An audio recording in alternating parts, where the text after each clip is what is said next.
Hi friends, எல்லாருக்கும் வணக்கம். இன்றைக்கி நம்ம சேனலில் மாங்காய் வச்சு ஒரு ஜெல்லி பண்ண போகிறோம். ஜெல்லி புட்டிங் என்ன வேணால் சொல்லலாம். நான் ஆல்ரெடியே ஒரு வீடியோ போட்டிருந்தேன் பச்சை மாங்காய் குளிக்கின்ட்டு. ஸோ இப்போ வந்து மாங்காய் சீசன்றதால வீட்டில் நல்லாவே மாங்காய் காய்ச்சிருந்தது. ஸோ அந்த மாங்காயில் தான் 2 மாங்காய் எடுத்து இப்போ நான் வந்து ஜெல்லி பண்ண போகிறேன். அதுக்கு 2 மாங்காய் எடுத்து அதை தோல் சீவி வச்சுக்கிட்டேன்.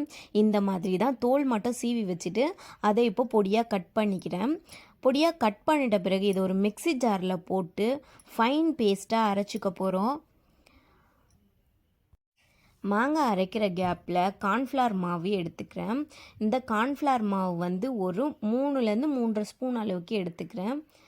ஸோ இந்த வந்து ஒரு கையிலே எனக்கு கேமரா பிடிச்சிட்டு அதை கொட்ட முடியல. ஸோ நான் வந்து 3.5 ஸ்பூன் எடுத்துகிட்டு காட்டுறேன்.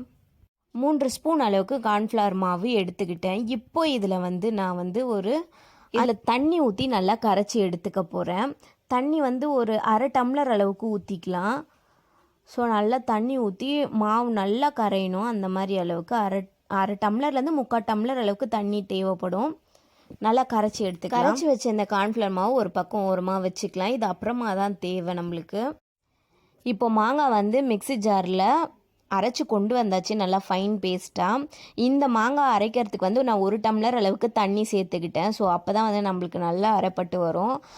இதை வந்து ஒரு ஜூஸ் வடிகட்டி வச்சு நல்லா வடிகட்டி எடுத்துக்கிட்டேன். ஸோ இருந்தாலும் நம்ம தோல் சீவி இருந்தாலுமே அதில் வந்து சின்ன சின்ன திப்பியாக தோல் வரும் நம்மளுக்கு. அதனால் வந்து நான் நல்லா ஜூஸை மட்டும் வடிகட்டி எடுத்துக்கிட்டேன். இப்போ ஸ்டவ் ஆன் பண்ணிவிட்டு ஒரு கடாயை வச்சுக்கிட்டேன். கடாய் நல்லா கொஞ்சம் ஹீட் ஆகிட்டுருக்கு. நான் வந்து ரொம்ப ஸ்லோவான தீயில் தான் அடுப்பை வச்சுருக்கேன். இப்போது வந்து நான் எடுத்து வச்சுருக்க இந்த ஜூஸை சேர்த்துக்கிறேன். மாங்காய் வந்து அரைச்சி வடிகட்டி வச்சுருக்கேன். இந்த ஜூஸை சேர்த்துக்கிறேன். இதில் வந்து நான் ஒரு 1/4 கப்புக்கு மேலவே நான் வந்து சர்க்கரை சேர்த்துக்கிறேன். மாங்காய் வந்து ரொம்ப புளிப்பான மாங்காய், அதனால் நான் வந்து ஒரு 1/4 கப்புக்கு மேலவே சர்க்கரை சேர்த்துட்டேன். இதில் வந்து ஒரு 2 கல் அளவுக்கு கல் உப்பு சேர்த்துக்கிறேன். ஸோ டேஸ்ட் வந்து இன்னும் கொஞ்சம் எடுத்து கொடுக்கும். இப்போ இதெல்லாம் சேர்த்துட்டு நல்லா கலந்து விட்டுக்கலாம்.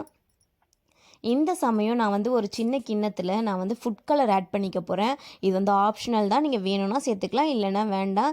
ஏன்னா வந்து இப்போ மாங்கான்றதுனால அந்த மாங்காய் பச்சை கலர் கொண்டு வரணுன்றதுக்காக நான் ஒரு பிஞ்ச் அளவுக்கு ஃபுட் கலர் சேர்த்துட்டு அதில் 2 ஸ்பூன் அளவுக்கு தண்ணி விட்டு நல்லா கரைச்சி எடுத்துக்கிறேன். இங்கே அடுப்பில் வந்து நம்ம மாங்காய் வந்து ஜூஸ் வந்து விட்டுறணும் இல்லையா, நல்லா கொதிச்சு பபிள்ஸ் வருது. இப்போ இந்த டைமில் வந்து ஃபுட் கலர் வந்து ஒரு 2 ட்ராப் அளவுக்கு மட்டும் சேர்த்துக்கிறேன். ஸோ கலர் உங்களுக்கு பாருங்கள் எந்த அளவுக்கு வேணுன்றதை பார்த்துட்டு சேர்த்துக்கோங்க. ரொம்பவும் மொத்தமாக ஊற்றிடாதீங்க.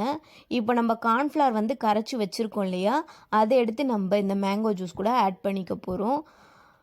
இந்த கார்ன்ஃப்ளவர் தண்ணியில் கலந்து வச்சுருக்கிறத எடுத்து நம்ம இப்போ இந்த மேங்கோ ஜூஸ் கொதிச்சிட்ருக்கு இல்லையா, அதில் கொஞ்சம் கொஞ்சமாக ஆட் பண்ணி கலந்து விட்டுக்கலாம் நல்லா.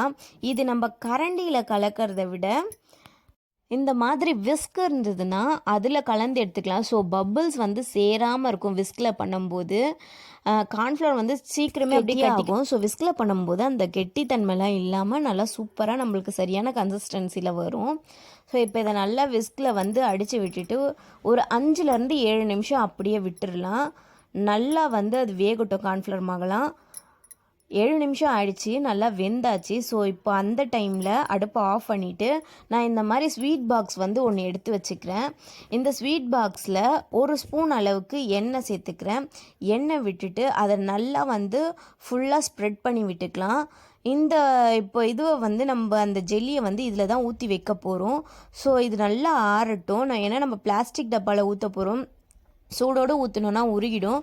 ஸோ ஒரு 5 நிமிஷம் ஃபேன் காற்றுல வச்சு அதை ஆற வச்சுட்டு அதை எடுத்து நான் இப்போ இந்த பிளாஸ்டிக் பாக்ஸில் ஊற்றிக்கிறேன். இதை ஊற்றி நல்லா தட்டிட்டு நம்ம ஃப்ரிட்ஜில் எடுத்து வச்சிட போகிறோம். ஃப்ரிட்ஜில் ஒரு 2லேருந்து 3 மணி நேரம் வச்சா போதும். நம்மளுக்கு சூப்பரான மாங்காய் ஜெல்லி ரெடி. மாங்காய் ஜெல்லி ஆர் மாங்காய் புட்டிங் சூப்பராக இருக்கும். கண்டிப்பாக ட்ரை நேரம் போல் ஆகிடுச்சு. நான் ஃப்ரிட்ஜ்லேருந்து எடுத்து ஓப்பன் பண்ணுறேன். பாருங்கள், சூப்பராக நம்மளுக்கு ஜெல்லி வந்து ரெடி ஆகிடுச்சு. இந்த மாதிரி தான் இருக்குது. இப்போ நம்ம இது வந்து ஒரு கத்தி வச்சு நல்லா ஸ்க்யூபாக கட் பண்ணி எடுத்துக்கலாம். கட் பண்ணிட்ட பிறகு காட்டுறேன். இந்த மாதிரி ஸ்க்யூபாக கட் பண்ணிவிட்டு அதை வந்து சர்க்கரையில் வந்து கோட் பண்ணி எடுத்திருக்கேன். உங்கள் வீட்டில் வந்து ட்ரை கோகோனட் இருந்ததுன்னா அதில் கோட் பண்ணி எடுத்தால் கூட சூப்பராக இருக்கும். நீங்களும் வீட்டில் இதே மாதிரி ட்ரை பண்ணி பாருங்கள். இந்த மாங்காய் சீசனில் மறக்காமல் நம்ம சேனலை சப்ஸ்கிரைப் பண்ணிவிடுங்க. பாய்.